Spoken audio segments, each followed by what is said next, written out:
Começa agora. Bom Dia Rádio City, um programa da CDL Santos Praia. Oferecimento Plano Santa Casa Saúde. Faça já o seu. 32266200. Realização CDL Santos Praia. Bom dia, começa agora na 102 o programa Bom Dia Rádio City, projeto jornalístico realizado pela CDL Santos Praia. Câmara dos Dirigentes Lojistas Santos Praia que irá informar e debater os principais fatos da região e do país. O comando é do jornalista Zé Torquato. Oi, Zé, bom dia. Bom dia, Tiago, bom dia a você que está conosco aqui na 102 Rádio City. Nosso programa está no ar, numa realização da CDL Santos Praia, Câmara de Dirigentes Lojistas Santos Praia. Vamos ao vivo até às 8 da manhã. Hoje, na bancada, a presença dos comentaristas. Maxwell Rodrigues, que é empresário, consultor portuário. Bom dia, Maxwell. Bom dia, Zé, bom dia, Alexandre, Tiago, ouvintes. Prazer estar aqui de novo nessa semana na qual teremos de nos empenhar para termos aí um resultado do que virá de Brasília, com toda a expectativa que a população brasileira espera com a caída do Cunha, Zé. É isso aí, o Eduardo Cunha realmente num momento crucial lá no Congresso Nacional, mais especificamente na Câmara dos Deputados. Vamos ver se vamos ter surpresas desagradáveis, chicanas e interpretações de momento da Constituição, algo que ninguém deseja. E também na nossa bancada, o empresário e diretor executivo do Santos Região Convention em Vistos Birô, Alexandre Nunes. Bom dia, Alexandre, seja bem-vindo mais uma vez. Bom dia, Zé, bom dia aos nossos ouvintes, bom dia, Maxwell, bom dia, Tiago. Realmente é um prazer fazer parte dessa bancada e que tenhamos uma semana de bons negócios, né? Independente das notícias turbulentas que vêm da capital federal, possamos realizar bons negócios e fazer com que a economia continue a buscar sua retomada no crescimento. Ok, e quero convidar você de casa a participar conosco do nosso programa. Temos um novo número de WhatsApp, 991406444, 991406444, e evidentemente o telefone fixo 2104-5410. Lembrando que segunda-feira é dia de debatermos os assuntos do Porto. Hoje teremos por aqui a presença do Marcelo Neri, que é presidente do Sindamar, presidente da instituição que representa as agências de navegação marítima do estado de São Paulo. Tiago, vamos aos principais destaques da segunda-feira, dia 12 de setembro de 2016. Saúde na UTI. Pacientes reclamam de medicamentos em falta no AME de Santos. Dessa vez vai? Nova OS gestora do Hospital Municipal de Cubatão será conhecida na próxima segunda-feira, dia 19. Recorde que ninguém quer. Mais uma apreensão de drogas em carga. Então, vamos começar pela questão do ambulatório médico de especialidades. Alguns medicamentos em falta, Thiago? Com a saúde no país precisando de muitos cuidados, a prevenção deveria ser a prioridade número 1 em qualquer governo federal, estadual ou municipal. E quando se fala de prevenção, falamos de remédios. O ambulatório médico de especialidades de Santos está com falta de alguns medicamentos e que tem prejudicado os pacientes que dependem desses remédios de uso contínuo.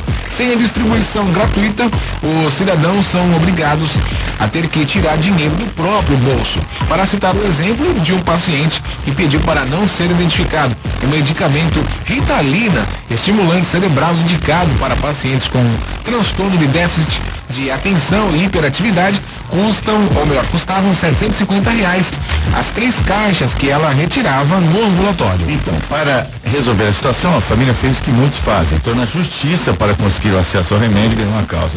Mesmo assim, a resposta que recebe quando chega no AME é a mesma. O pedido já foi feito, mas até agora nada do remédio chegar. Em relação especificamente a esse remédio, essa droga, Ritalina, o Núcleo de Assistência Farmacêutica da Baixada Santista, ligado ao governo do estado, informou que houve um desabastecimento pontual do produto. Porém, nova compra já está sendo feita, a retirada do remédio deve ser normalizada nos próximos dias. O núcleo explica que precisa seguir a lei de licitações para adquirir produtos, um processo moroso, um passo em que uma determinação liminar da justiça vem de imediato, né? Então existe aí um lapso de tempo entre a determinação judicial e a efetiva compra do remédio. Como é que você vê essa situação, Alexandre? Com muito pesar, né? A saúde, nós estamos falando de vidas humanas, estamos falando de, independente de processos administrativos, né? Direito de licitação da 8666, existe uma questão chamada de gestão. Você, quando tem, né, na análise do seu estoque de medicamentos, você observa que há uma baixa, você já tem que startar o processo de compra. E lamentavelmente o que a gente acaba vivenciando, principalmente na saúde pública, onde a população clama por atenção, e é fato, você prevenir é muito melhor do que remediar. Vivemos uma situação diante dessa, né, de encontrar pessoas que mais precisam, que mais necessitam, sem encontrar o apoio, né, daquilo que mais se espera do Estado, que é auxiliar, né, na condição, na qualidade de vida de todos nós. Então lamentamos muito, né, que nós tenhamos mais um capítulo dos desmandos com a saúde e principalmente com a vida humana, Zé. Então, no caso a Ritalina, não é exatamente não sou médico, mas não é exatamente um medicamento para prevenção. Ele realmente vamos dizer, uma droga que se chama daquelas drogas sociais, não é? Para conter o déficit de atenção, principalmente a hiperatividade, né? Que hoje muitas crianças têm esse diagnóstico, às vezes nem tão comprovado assim, mas de qualquer maneira é uma droga importante porque essa síndrome tem se apresentado com maior frequência, né? Mas de qualquer maneira é um remédio também que está na mira da ciência, até por conta dos seus efeitos colaterais que são muito grandes, não é? Um medicamento para atenuar o comportamento ou melhorar o comportamento, entre aspas, assim, é uma visão muito simplista traduzida da medicina, os médicos que nos perdoem, mas nós temos que ter o dever de traduzir aqui para o nosso telespectador. De qualquer forma, já que existe uma proposta de se distribuir medicamentos, não é necessário que esses medicamentos, principalmente os que afetam até a continuidade da vida do paciente, né, que eles têm doenças graves, aí fica um caso ainda mais acentuado, né, pela falta. Mas o que você acha, Maxwell? Zé, eu venho pontuando isso já há algum tempo, onde se faz necessário principalmente a revisão da Lei 8666, porque por mais eficiente que você seja, por mais planejamento que você tenha na sua gestão, você ainda tem um modelo de contratação no qual é muito moroso.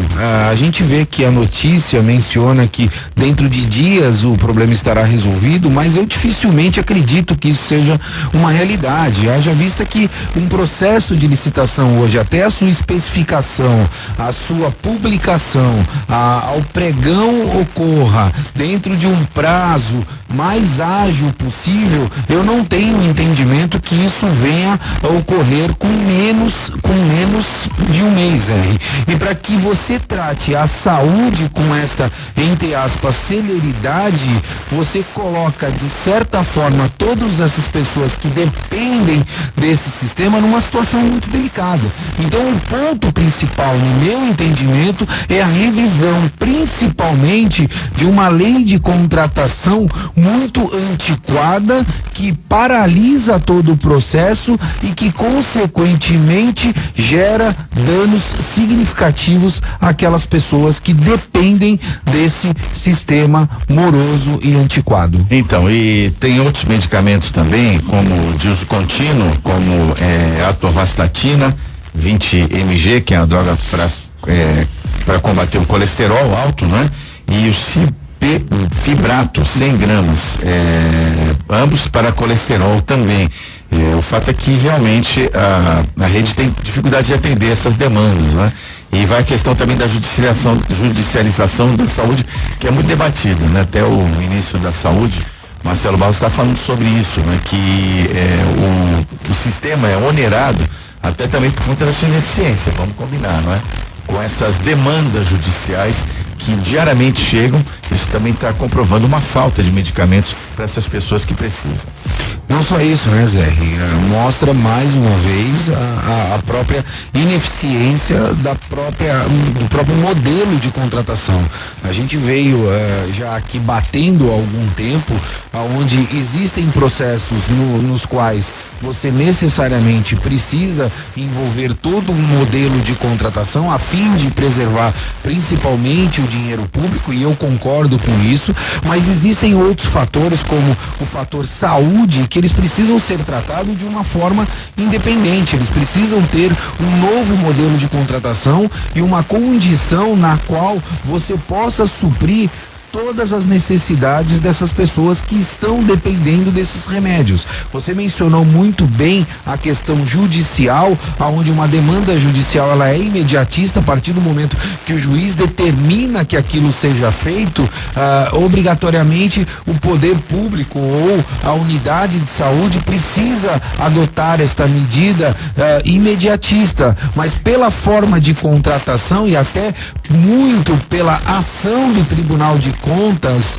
as prefeituras ficam muito preocupadas em contratar com tamanha agilidade e de certa forma infringir uma legislação que por si só ela é engessada e também afeta as pessoas que se utilizam dela, como eu disse anteriormente. Porque o Alexandre foi nessa linha e nós também entendemos que quem tem doença, né, tem pressa. Não tem que aguardar, né? Tá Infelizmente. Não existe planejamento para doença. Você tem prevenção. A partir do momento que você está afetado por qualquer tipo de doença, você precisa da ação corretiva, você precisa do imediatismo. E você não pode ficar à mercê, Zé e Alexandre, de uma legislação que é completamente engessada para isso. Você tem que ter artifícios hoje para que você possa suportar e dar condições para essas pessoas que dependem desses remédios. Mas ainda assim, Zé, se me permite aqui rapidamente, antes do break, independente da questão da legislação, e aí é fato, nós temos uma legislação que carece de ser atualizada e que é realmente complicado você atender aos preceitos da 8666, mas no entanto nós estamos falando também de gestão, Zé. Porque afinal de contas, se você já sabe do prazo moroso que infelizmente a legislação nos impinge, você tem que antecipar aos fatos. O que a gente não pode é permitir e continuar permitindo que pacientes que dependem não só de uma droga de uso social, como você mesmo mencionou, mas de drogas um pouco mais contundentes para manutenção da vida, para manutenção da vida, altamente controlado. Fique à mercê de encontrar prateleiras vazias. Ok, é isso aí. Tem que haver também o melhor planejamento, né? Você tem a questão do empenho, você tem a questão do orçamento, são fatores que não contribuem, não ajudam para que você consiga se planejar. Então, volto a dizer, o modelo está errado. Nós precisamos rever o modelo a fim de ter uma saúde mais eficiente. Às 6h59, permanece conosco o Maxwell Rodrigues, Alexandre Nunes e você também, que agora vamos àquela interrupção já habitual do Bom Dia Rádio City, por conta da transmissão do horário eleitoral gratuito. Voltamos em 10 minutos. Continue por aqui na Rádio City e o programa Bom Dia Rádio City, realização da CDL Santos Praia. Você está ouvindo Bom Dia Rádio City. Oferecimento Plano Santa Casa Saúde. Faça já o seu. 3226-6200. Realização CDL Santos Praia. De volta aqui no Bom Dia Rádio City, realização da Câmara de Dirigentes Lojistas Santos Praia, aqui Zé Torquato, satisfação tê-los conosco na audiência. Lembrando que segunda-feira temos nosso time de comentaristas aqui mais uma vez representado, um empresário e consultor portuário Maxwell Rodrigues e também empresário e diretor executivo do Santos e Região Convention Vistos Bureau, o Alexandre Nunes. Segue na operação e nas notícias o Tiago Ferraz. Lembrando que você pode participar conosco pelos nossos telefones 21045410, que é o telefone fixo, 21045410. A Luciana Cabral está aqui para atender a sua ligação e mandar a sua mensagem para você interagir conosco, ou o novo WhatsApp do Bom Dia Rádio City, 99140-6444, 99140-6444. E aí, situação de Balsas e Estradas, Thiago? Balsas e Estradas. Vamos lá, Zé. Travessia Santos Guarujá, 7 balsas em operação. O tempo de espera é de 15 minutos, ambos os sentidos. A travessia Guarujá Bertioga, uma balsa em operação. E o tempo de espera é de 30 minutos, ambos os lados também.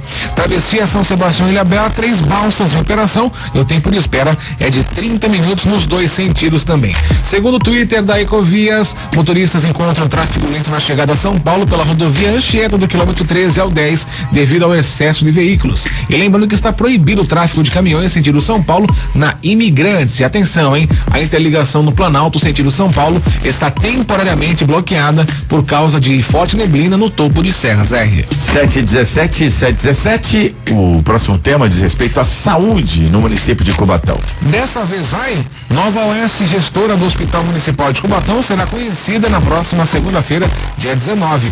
Questionada por uns e idolatrada por outros, as OCIPs organizações sociais tornaram-se a principal novidade das gestões das prefeituras em todo o país. Em Cubatão não foi diferente.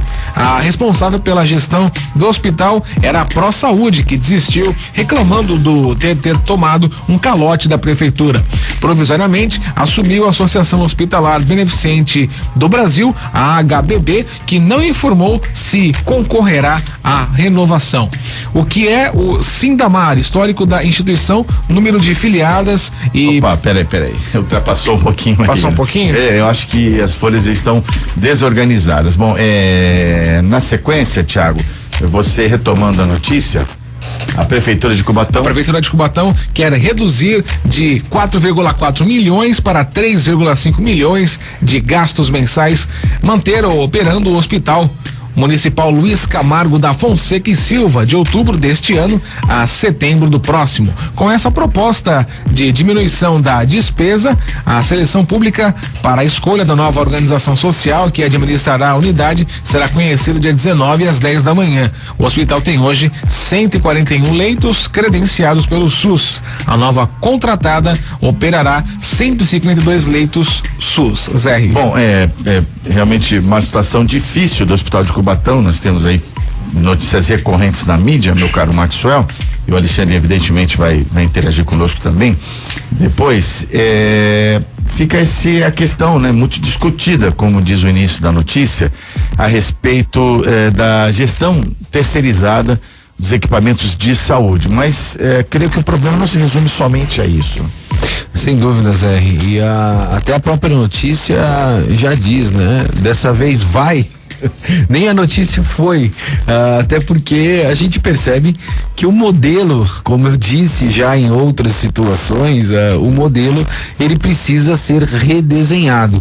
Eu acredito muito na participação da iniciativa privada vinculada à iniciativa pública a fim de gerir equipamentos dentro do município ou dentro do estado, mas essas condições elas precisam estar atreladas à responsabilidade financeira da prefeitura e do estado a esses equipamentos e a esses modelos que estão sendo implementados, independentemente de qual seja a arrecadação existente dentro de uma prefeitura ou dentro de um estado. O que eu quero dizer com isso, Zé, Alexandre e ouvintes? Hoje muitos municípios se utilizam do artifício de não haver arrecadação para não honrar os seus pagamentos. E aí este modelo no qual muitos municípios se utilizam a fim de ter desculpas relacionadas à falta ou inadimplência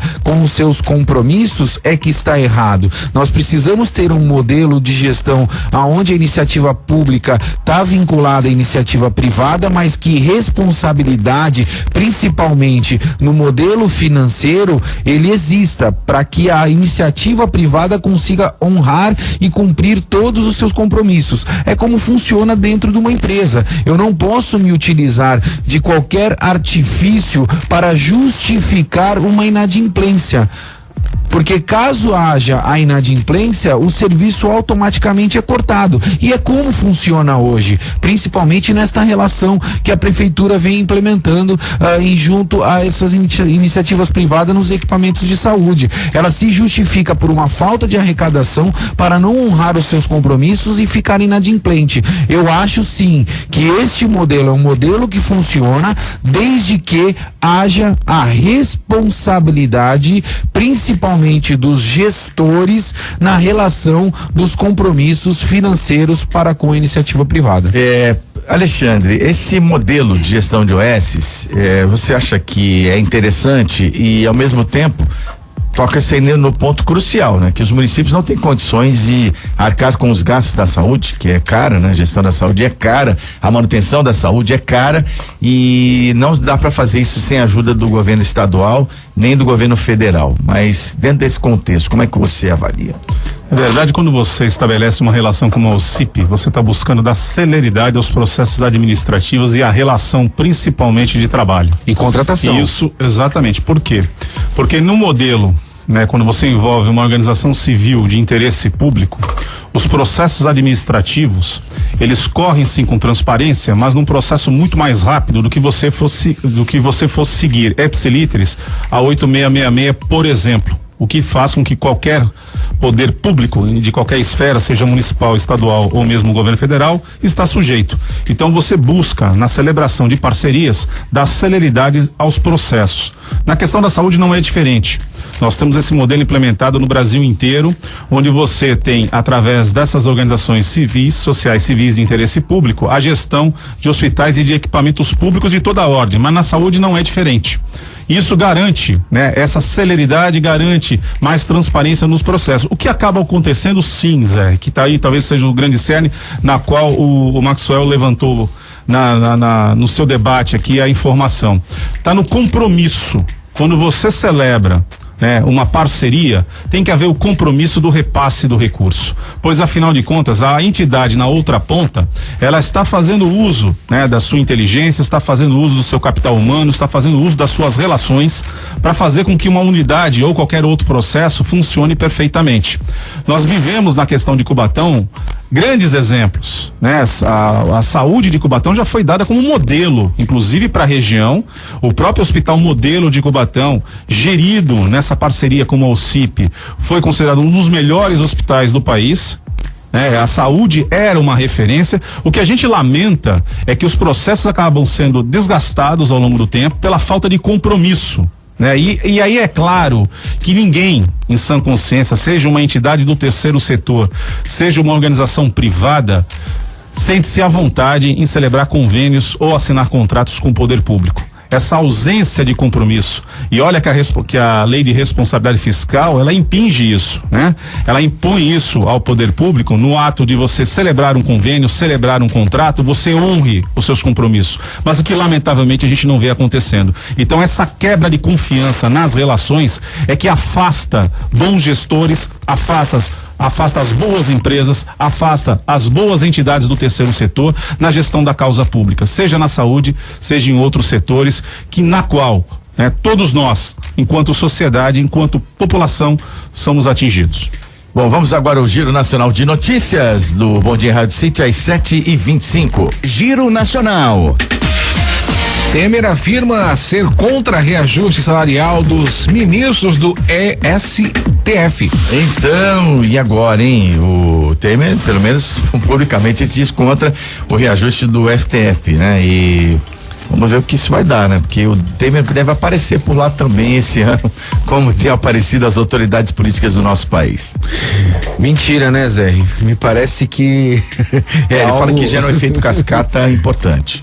Inacreditável, e nós temos que acreditar que isso venha a contribuir nesse efeito escala, né? Onde esse aumento para o Supremo não venha a ser repassado e, consequentemente a isso, também para outros atores desse processo político. Se isto vier a acontecer, eu acho que nós teremos um ganho substancial dentro de todo esse cenário que hoje o Temer, de alguma forma, tenta implementar dentro da política brasileira. Volto a dizer, eu acho e volto a ter a convicção de que se o Temer, principalmente hoje, conseguir se manifestar dizendo que ele não é candidato para as próximas eleições, ele teria total condição de fazer um excelente governo e principalmente todas as reformas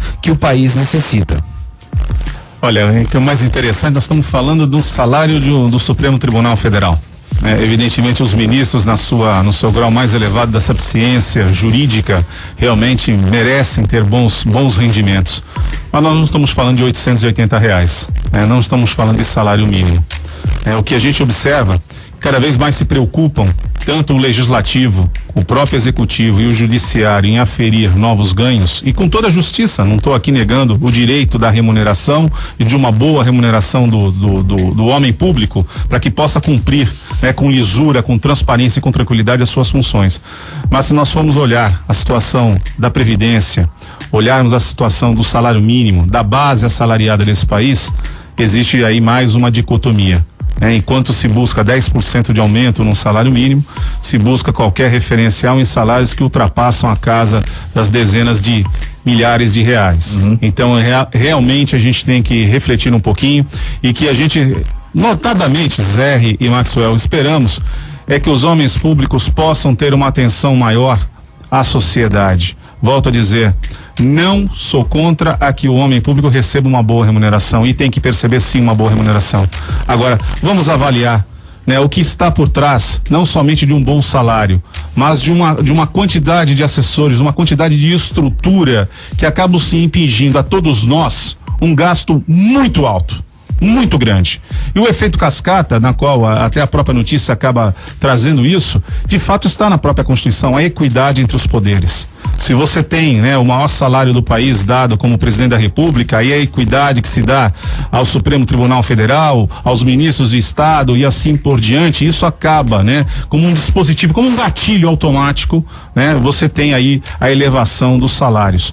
E isso tudo acaba exigindo da sociedade um preço cada vez maior e onde a situação macroeconômica do país ainda não inspira, né, total condição para que possamos suportar mais uma vez esse aumento. Então que a gente faça assim uma reflexão e que os homens públicos façam uma reflexão daquilo que nós estamos falando, não é só do ganho pessoal, mas daquilo que acaba impondo à sociedade um alto custo.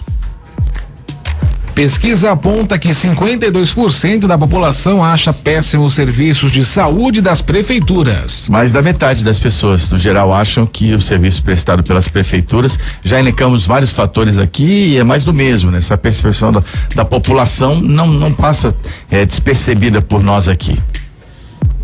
Não tenha dúvida, a gente sofre, né? A saúde pública do Brasil acaba sofrendo, né, praticamente como um paciente na UTI. Todo santo dia tem um novo boletim médico que nunca aponta a melhora, né? O fato também, Zé, que a gente tem situações também de prefeituras que acabam sendo sobrecarregadas pelo sistema, né? Por ausência de eficiência em outras, né? A gente não pode negar que dentro da região nós temos prefeituras que têm uma condição de atendimento ao público um pouco melhor, mas que acabam sendo sobrecarregadas pelo atrair, né, de pacientes de outras cidades ou mesmo de outras regiões do estado, né? Eu até faço um convite, é fato, né? É só pegar o nosso ouvinte e ir à porta da Santa Casa ou de grandes hospitais aqui em Santos e ver da onde, né? Um Guilherme Álvaro, por exemplo, que também é do estado, e você vê a profusão de ambulâncias chegando de diversas prefeituras, não somente da região, mas do Vale do Ribeira e até mesmo do Litoral Norte, né? Então a gente tem uma situação que precisa ser refletida, de tal forma que a gente consiga, né, equacionar esse problema da gestão da saúde pública em cada um dos municípios, para que você não tenha o sobrecarregar da infraestrutura daquela ou de outra prefeitura. Planalto abandona Eduardo Cunha às vésperas de votação. Então, rei morto, rei posto, né? O Eduardo Cunha hoje vai ter iniciado seu julgamento, vamos dizer assim, lá na Câmara Federal. Pediu adiamento da sessão, que foi negada pelo ministro do Supremo Tribunal Federal, Luiz Edson Fachin, e o Cunha parece agora estar sozinho contra aqueles que outrora eram seus aliados. Zé, eu fico me perguntando e tento de alguma forma entender dois pontos, pelo menos para mim, fundamentais.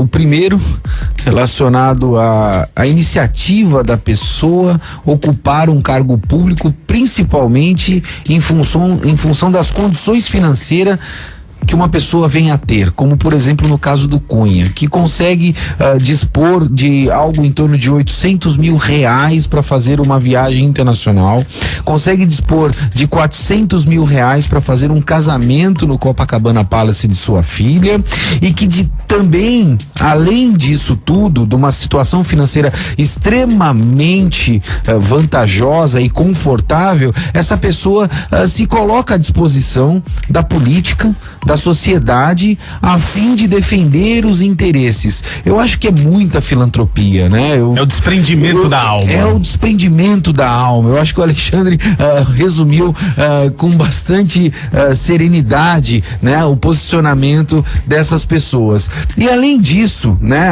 uma vez que existe esse desprendimento da alma, eu também fico me perguntando, será que o Cunha vai ser mais um dos atores a ser condenado dentro desses processos e que pós-condenação também não venha a abrir toda a estratégia e o jogo que existe internamente dentro daquele Congresso? Essa é a pergunta que me fica e eu não sei se poderemos respondê-la ou não. Haja vista, Zé e Alexandre, que principalmente todos aqueles que até hoje foram condenados, a partir da condenação, por incrível que pareça, não conseguiram delatar absolutamente mais nada em relação ao modelo de operação desses corruptos que estão emprenhados no Congresso Nacional. Então, ele negou, né, o processo disciplinar por conta da negativa de possuir contas no exterior. Falou, não tenho nada disso. E apareceram, depois ele falou, não, mas eu não sou beneficiário. As coisas estão apenas no meu nome. É um trust. Bem-vindo ao sistema, né, Zé Maxwell? Bem-vindo ao sistema. E o sistema também, ele te apoia, mas ao mesmo tempo ele também te deixa sozinho. E mais do que isso, ele cobra de ti o silêncio. Né? Não tenha dúvida. Então, nós estamos diante aí de um fato que lembra bem, né, a Toscana, lembra bem, né, a Sicília, né, e outras situações como essa. Tá certo. Bom, vamos fechar com mais uma notícia, o Giro Nacional, Thiago, por favor. Polêmica, Estado de São Paulo é obrigado a indenizar família de preso que se matou. Então, aconteceu em Mirandópolis, estava sob a custódia do Estado, esse preso se suicidou e o Estado foi condenado a indenizar a família, porque ele tem 2 filhos, ele tinha dívidas de drogas, tinha problemas com os demais detentos, acabou se suicidando e, à luz da lei, por estar sob a custódia do Estado, há talvez elementos jurídicos para que a gente justifique essa condenação. Porém, Maxwell Rodrigues, a sociedade fica com uma reação realmente de inconformidade com esse tipo de situação. Isé, eu não sei quais são os modelos de decisão ou os conceitos de decisão que se relacionam a isso, principalmente pela razão da pessoa estar condenada e condenada por crimes que são extremamente relevantes dentro da sociedade. Não só isso, a gente precisa também repensar principalmente a estrutura penitenciária no país. É uma estrutura totalmente decadente e que não consegue de forma alguma ressocializar essas pessoas que hoje lá estão. É evidente que nós não conseguiremos de forma maneira conseguir ressocializar 100% daquelas pessoas que estão hoje dentro das penitenciárias, principalmente porque nós temos uma relação aí de caráter e personalidade. Muitas pessoas têm um caráter já formado, uma personalidade já formada e direcionada ao crime, mas existem pessoas também que de certa forma e principalmente pelo amparo social pode vir a se ressocializar e ter novamente uma oportunidade dentro da sociedade. Então eu acho que isso faz com que a sociedade venha a repensar principalmente esse modelo hoje que nós temos penitenciário no país. É um tema bastante complexo, né? O fato de você ter alguém tolhido da liberdade por cumprir uma pena, né, do resgate à sociedade, e o fato, né, você está sob custódia do Estado, o Estado acaba sendo responsável pela sua vida. Por outro lado, cabe se repensar, sim, como bem caminhou o Max aqui, na questão da ressocialização, né, do ser que está preso, mas mais do que isso, de dar uma ocupação a ele. É saber das causas desse suposto suicídio? Não sabemos os autos aí, o que ele fez cometer esse suicídio. Será que o refletir da sua vida pregressa? Do mal que ele fez à sociedade? Ou do mal que fez à sua família? Porque é impressionante, né, você ter o meliante, depois de ter provido a sua liberdade, e lembrar que tem sua família. Como todos nós temos a nossa família e prezamos muito pela integridade da nossa família com um trabalho árduo, enfrentando as dificuldades, enfrentando todas as mazelas, seja elas da questão cotidiana social, da questão política, da questão empresarial.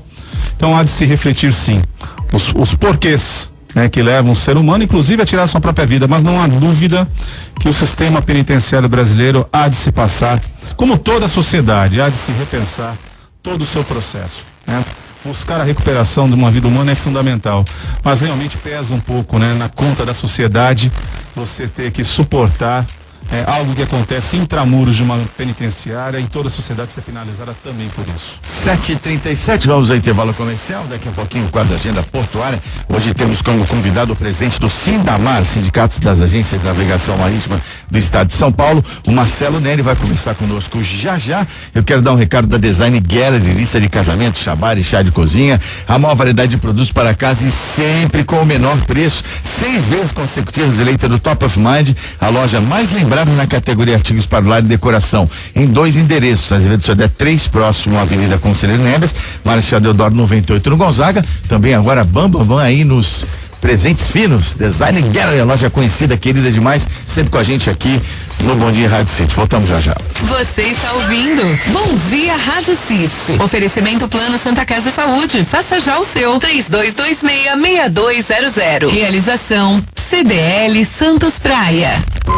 7h39 de volta com o Bom Dia Rádio City. Vamos ao vivo até às 8 da manhã. Você continua conosco, acompanhando a apresentação do Zé Torquato, participação do Thiago Ferraz e os comentaristas Marcos Rodrigues e Alexandre Nunes. E pode interagir conosco, inclusive, né? O telefone do nosso estúdio é o 2104-5410, 2104-5410. Luciana Cabral está aí à sua disposição. E também o WhatsApp, o novo WhatsApp do programa, 99140-6444. Deixa eu falamos agora há pouco da Santa Casa Saúde, vamos falar da APO, Planos Odontológicos Empresariais, que inclusive é parceira da Santa Casa, é parceira de grandes empresas da região, é um plano odontológico com excelente custo-benefício para você, não é? É um ticket médio baixo, dependendo do tamanho da sua empresa, é sempre vantajoso você ter uma assistência odontológica, um plano à disposição dos seus funcionários e também dos seus familiares, já que o plano é extensivo, né, com também a qualidade. Você tem uma ideia, a APO hoje cuida de 60 mil vidas aqui na região da Baixada, na região de Sorocaba também, e a empresa é certificada pelos 9001 em todos os seus departamentos. Vale a pena você conhecer a APO. Conheça mais pelo site, o apoodonto.com.br, o telefone 21044000. Planos odontológicos empresariais é com a APO, nossa parceira também aqui no programa. Vamos ao quadro do Porto. Agenda Portuária.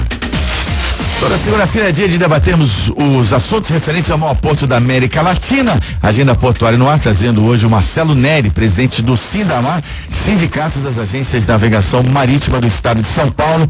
Marcelo, bom dia, bem-vindo ao nosso programa. Bom dia, Zé, bom dia, Marcos, Alexandre, telespectadores, bom dia.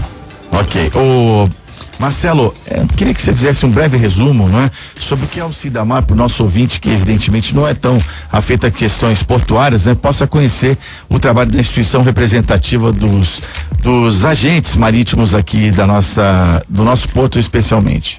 Ok, o Sindamar é uma entidade sem fins lucrativos, constituída para fins de estudo, coordenação, proteção e representação legal da categoria econômica, né, que tem a base aí todo o território do estado de São Paulo, né? E quem é o agente marítimo? O agente marítimo que é associado ao Sindamar. O agente marítimo, para iniciar assim de uma forma bastante ampla, o agente marítimo não entra navio, nem sai navio do porto sem a intervenção do agente marítimo. Quer dizer, o agente marítimo ele cuida de toda essa parte de técnica de entrada, desde marcação de praticários, rebocadores, enfim, questão de reparos navais, o que o navio necessita em termos de abastecimento e tudo mais, né? E fora a burocracia perante as autoridades. Agora, Marcelo, quantas agências são filiadas ao Sindamar? Nós temos hoje 52 agências afiliadas, agentes marítimos com o Sindamar. Marcelo? Prazer estar com você aqui de novo, debatendo assuntos de tamanha importância e relevância para o Porto de Santos.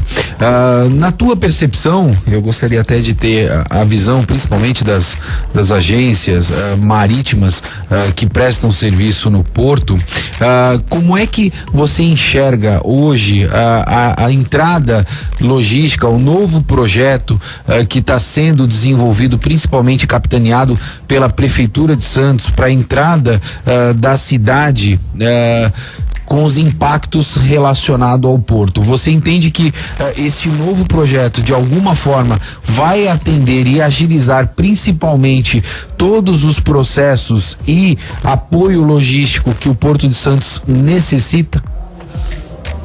Sem dúvida. O primeiro que eu gostaria de dizer o seguinte: o porto, né, os gargalos do porto, há muito se falava que você tem problemas no porto, né? Então hoje você não tem mais tantos problemas no porto. Os terminais especializados, o que se tem aí de modernidade, a gente não deve nada para o mundo em termos de terminais de contante, movimentos, granel. O problema mesmo logístico, o gargalo, são os acessos viários. Então, sem dúvida nenhuma, são 6 intervenções aí que ficou entre Estado, município e governo federal, e a gente tem os benefícios dessas obras, né?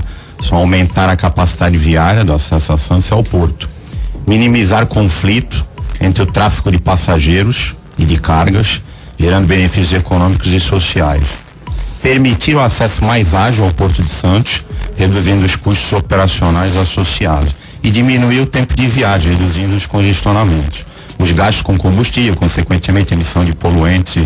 Então, sem dúvida nenhuma, acessos viários é o gargalo principal, não só do Porto de Santos, mas do Brasil inteiro, em termos de logística. Levando em consideração a isso, Neri, e você pontuou com bastante felicidade essas questões dos acessos que nós temos hoje, as dificuldades dos acessos, e principalmente onde você menciona que os terminais hoje não devem nada aos terminais espalhados aí pelo mundo, e eu tenho de concordar com isso, principalmente porque os nossos terminais hoje, principalmente os privados, fizeram investimentos significativos no tocante à tecnologia e infraestrutura, mas eu ainda tenho entendimento que esses terminais são ilhas isoladas, são ilhas independentes e que atuam independentemente, que ainda, de certa forma, falta a integração de todas essas informações e principalmente os investimentos em infraestrutura a fim de contribuir para uma maior operacionalidade e eficiência no Porto de Santos. Considerando tudo isso e principalmente a equiparação que você fez relacionada aos terminais hoje não deverem nada aos terminais do mundo, como é que nós estamos hoje em relação a tarifas, principalmente no segmento portuário brasileiro relacionado ao mercado internacional? Estamos competitivos? O porto é caro, né? O porto é caro. Se a gente for falar no Porto de Santos, mais caro ainda. Nós comentávamos outro dia, né, Maxwell? Você fala da questão são duas realidades, né? Porto privado, né? Terminais especializados, a iniciativa privada entrando e investindo, e o porto público, que nós comentávamos que é um condomínio, né? Uhum. Há de se olhar o todo, né? Mas a cultura aqui, infelizmente, no Brasil é que você só olha nichos, né? Os seus interesses. E o todo, Porto de Santos, porto público, tem realmente muito a se fazer. A gente tem aí o problema da logística, mais uma vez eu faço dos acessos viários. Você muitas vezes não tem problema no terminal, no movimento da carga, na armazenagem, mas você tem o problema da sinergia do supply chain, da cadeia logística, que o cara manda a carga da área de produção, né? E o porto pode assume os contratos, só que você não tem, para chegar a essa carga, os acessos viários, aí se torna aí toda essa problemática. Eu pergunto a questão da tarifa, Neri, principalmente pela última notícia que nós tivemos em relação à falência de um dos maiores operadores mundiais do segmento, a Rangin, né? Onde nós fomos aí pegos de surpresa com uma notícia como essa. Containers aí nos navios. Nós temos aí algo em torno de 540 mil containers, entre aspas, naufragando. Como na garantia de recebimento, né? Eles não podem aportar em local em nenhum lugar. Porque os credores vão tomar essas cargas, né? E aí eu faço uma equiparação, principalmente deste cenário que nós temos hoje, onde grandes operadores e principalmente potências como essa que nós conhecemos, vindo a passar por essa determinada situação. E aí eu tenho de me perguntar se hoje no Porto de Santos, e reforçar novamente essa pergunta, se nós, a título de tarifas, estamos competitivos ou não, Marcelo? Não, nós não estamos, mas é preciso analisar a questão com bastante cuidado, porque você vê que o governo está preocupado através, por exemplo, da ANTAC, né, que é uma Agência Nacional de Transporte Aquaviário, está preocupado com relação às tarifas. Os usuários vêm se queixando para o governo e o governo vem. Agora, nós queremos que o governo precifique a iniciativa privada? É muito perigoso, eu vejo isso com bastante reticência, porque uma vez, como a gente tem aí, por exemplo, aí o caso da praticagem, né, o governo batendo na praticagem, será que a gente quer que o governo precifique o terminal, precifique a empresa privada? Você vê a Rangin praticamente aí quebrando, né? Quebrado. Sem talvez, não sei como é que é lá, mas o governo sul-coreano, será que eu não vejo com bons olhos o governo interferindo na iniciativa privada em termos de precificação. Por outro lado, o porto é caro, mas muitas vezes taxas do governo. Você pega a Codeste, você tem infraestrutura terrestre, infraestrutura portuária, que é uma taxa que o porto cobra, não que a empresa, aquele terminal, naquela ilha de excelência que você falou, cobra. Então, quer dizer, muitas vezes você também tem taxas do governo sendo cobradas, aí, vamos dizer, comparando com outros portos do mundo, até do Brasil, muito mais caras do que, em termos de qual é a realidade, né? Você realmente torna o porto mais caro para o usuário, mas não por conta da taxa do ente privado, mas muitas vezes por conta de taxas do governo também. Agora, Marcelo Henrique, é presidente do Cidamar, nosso convidado de hoje, para encerrar, agradecendo já a sua presença, eu lembro muito bem aqui, Maxwell, no dia a dia, né, quando houve a diminuição do status do Ministério para uma Secretaria Especial dos Portos, ele fez um comparativo com a questão da cultura, que houve uma gritaria geral.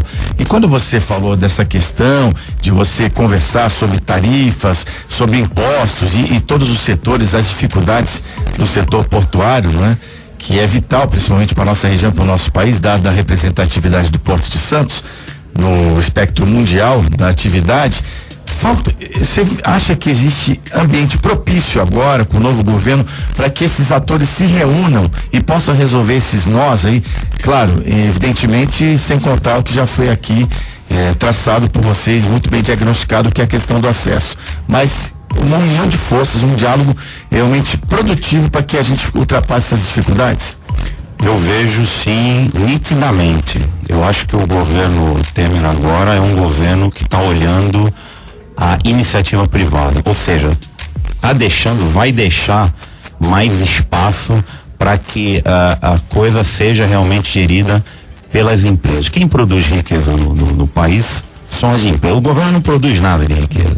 Então, quer dizer, eu acho que o Temer, esse é o meu sentimento, que eu tenho notado, inclusive falava com o Marcelo, que outro dia estive na Fiesp com o Paulo Scaff lá, ele tinha ido tomar café com o Temer e tudo mais, e dizia que o Temer disse para ele que quer entrar para a história, né? O negócio dele não é se reeleger e então o objetivo aí, a pauta principal é a economia, né? Chamando a equipe que ele chamou aí, os investidores vendo isso, querendo entrar mais no país, e eu entendo que há essa filosofia, há muitos emaranhados em Brasília, a gente sabe que os processos, você montar a equipe, uma série de interesses políticos, isso que é a questão complexa da coisa.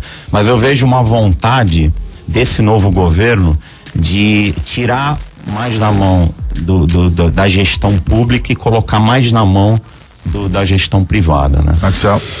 E só para concluir, Zé, no meu entendimento, e aí fica a expectativa e ansiedade para que, não havendo principalmente aí uma interlocução direta como nós tínhamos através de um ministério específico para o porto, para que nós tenhamos aí principalmente o fortalecimento, como eu venho pontuando, das companhias docas em todos os estados no qual é provido por uma área portuária, para que essas companhias possam de certa forma fazer a fiscalização adequada, principalmente em relação a todos os investimentos que vem sendo prometido pelo governo federal e por essa agenda construída pelo Temer, para que nós possamos testar este novo modelo, que é um modelo que ainda não foi testado no nosso país, onde nós temos aí a iniciativa privada junto com a iniciativa pública fazendo investimentos significativos em infraestrutura, que é uma área carente, que demanda muito investimento e que necessita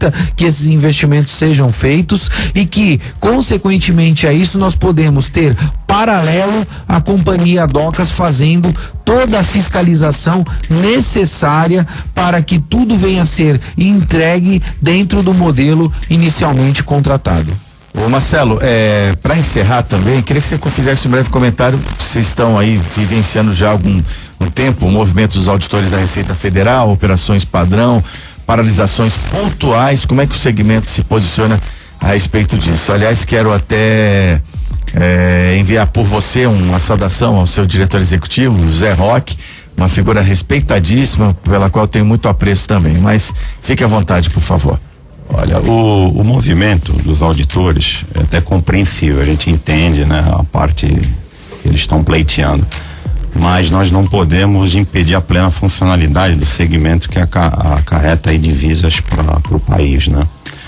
O Sindamar recebeu uma chamada telefônica alguns dias atrás do superintendente da Receita Federal de São Paulo, o Dr. José Guilherme Antunes, preocupado com as inserções do nosso sindicato na milha, sobre os entraves causados no agenciamento marítimo, decorrentes aí dos movimentos setados pelos auditores analistas da Alfândega de Santos, que tem prejudicado a nossa rotina de trabalho, assim como as restrições impostas no quesito atendimento dos pleitos formulados, com a estipulação de janelas e senhas, fornecimento de bordo, troca de tripulantes, conclusão de trânsito, de carga, né? Reposição de peças sobressalentes, reparo para os navios, enfim. A gente detalhou lá para ele todos os problemas que a gente estava enfrentando, informando que os servidores estão se utilizando de uma prerrogativa que não lhes compete, principalmente na liberação de consumo de bordo, onde eles impõem restrições no abastecimento, assim como nos demais itens já relatados acima. Explicamos que várias conexões foram perdidas nas cargas de exportação que chegam pelo modal de cabotagem, inclusive.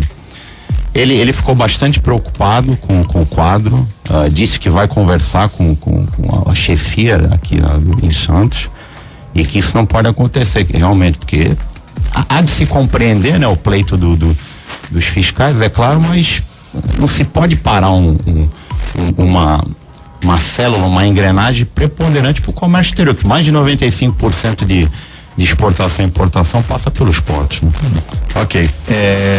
Para encerrar, vou até deixar você, Maxwell, que foi quem me apresentou, que deu acesso ao Neri. Muito obrigado pela participação em meu nome. Vou deixar por você para fazer o agradecimento final. Queria agradecer, Neri, a tua participação, que é de suma importância, principalmente para que a gente venha a debater esses assuntos e assuntos totalmente pertinentes à relação porto e cidade. E além de tudo, deixar aqui registrado que empreendedores como você fazem total diferença capitaneando sindicatos de suma importância, como é o sindicato hoje das agências marítimas de Santos. Eu que agradeço a vocês aí, Zé, Maxwell, Alexandre, um abraço, é um prazer estar aqui com vocês. Ok. Canal sempre aberto para o Sindamar e todos os componentes, as forças do setor portuário, representados toda segunda-feira aqui no nosso quadro Agenda Portuária. Agora 7h57, hora de esporte. Giro Esportivo. Bom dia, Ricardo Martins. Opa, legal, bom dia, grande abraço a vocês aí, aos nossos comentaristas, ouvinte ligado na Rádio City. Bora falar de Campeonato Brasileiro. Ontem tivemos o empate do Palmeiras, 0-0 com o Grêmio, jogando em Porto Alegre. Com o resultado, o Palmeiras é líder isolado do Campeonato Brasileiro, mas tem o Flamengo na sua cola. O rubro-negro carioca no sábado venceu o Vitória na Bahia pelo placar de 2-1. São Paulo Futebol Clube, ufa, voltou a vencer no Campeonato Brasileiro, jogando ontem no Morumbi, 3-1 para cima do Figueirense, abre 4 pontos justamente para o Figueirense, o primeiro na zona do rebaixamento. A Ponte Preta de Campinas foi mal na rodada, em casa empatou 1-1 com o Lanterna América Mineiro, e na Vila Belmiro, de virada com o time bem desfalcado, o Santos Futebol Clube fez 2-1 para cima do Corinthians, está a 1 ponto no G4, onde está o próprio Esporte Clube Corinthians Paulista, mas no final de semana marcou também a Portuguesa Santista, né, Zé? Sim, Portuguesa 2, Mauense 2, a Briosa avançou para a semifinal da segunda divisão do Campeonato Paulista, não é? E agora vamos aí para a semifinal. Hoje à tarde vão sair os horários e os dias dos confrontos contra o Taboão da Serra. Primeiro jogo lá em Taboão, segundo aqui em Santos, no Oricomussa. Bom, foi uma grande conquista, muito emocionante, viu, Ricardo? Sem dúvida alguma, a Portuguesa está a um mata-mata, né? De voltar à terceira divisão. Aí, isso, 2 empates, né? Tem a vantagem de 2 resultados iguais e esperamos aí que tudo corra bem. Sem dúvida, se não toma gol, a Portuguesa estará de volta. Na verdade, a gente fala segunda, né? Mas é a terceira divisão, porque é Série A1, Série A2, Série A3 e segunda divisão. E só é a quarta divisão, na verdade. Exato. Estamos com o pé na terceira, vamos lá. Exatamente, só pra gente encerrar, ontem na Vila Belmiro, né, vitória do Santos 2-1, mais uma vez passou pelo técnico Dorival Júnior, quando o Santos perdia por 1-0, uma troca pra lá de ofensiva, tirando um volante, Thiago Zito Maia, colocando o Vec, e o Santos virou o jogo, conseguiu um grande resultado. O Santos volta a campo na quarta-feira, 7h30 da noite, contra o Botafogo, no Rio de Janeiro. Eu falei de futebol, para Armazém 26, materiais elétricos, hidráulicos de limpeza, Centro de Santos, Praça da República, número 35, liga, a gente entrega pra você, 3221-3396, Armazém 26, materiais elétricos, hidráulicos de limpeza, tem o café e também o açúcar. Um abraço, até amanhã. Tchau, Zé. Tchau, grande Ricardo Martins. Amanhã de volta trazendo as novidades do esporte aqui no nosso programa. Alexandre, muito obrigado. Até segunda-feira que vem. Obrigado, Zé. Obrigado aos ouvintes da Rádio 102. É um prazer enorme estar com vocês todas as manhãs de segunda-feira. Sem dúvida, esse programa que é a realização da CDL Santos Praia, tem também o apoio da Home Life, assistência domiciliar, o Home Care, que é muito difundido nos Estados Unidos hoje, crescendo muito no país com todas as suas vantagens, com o aspecto da humanização da medicina, a redução dos riscos de infecções cruzadas, entre outras vantagens, desde o procedimento mais simples até os intensivos. Você tem hoje o cuidado domiciliar que a Home Life pode te oferecer. Agora numa nova sede na Costa 146, 17º andar, a Home Life está à sua disposição, pode atender a sua necessidade. Ligue 3202-6440 ou acesse homelife.com.br.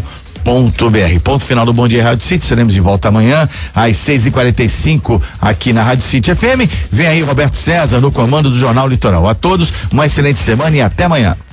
Termina aqui. Bom Dia Rádio City. Oferecimento Plano Santa Casa Saúde. Faça já o seu. 3226-6200. Realização CDL Santos Praia.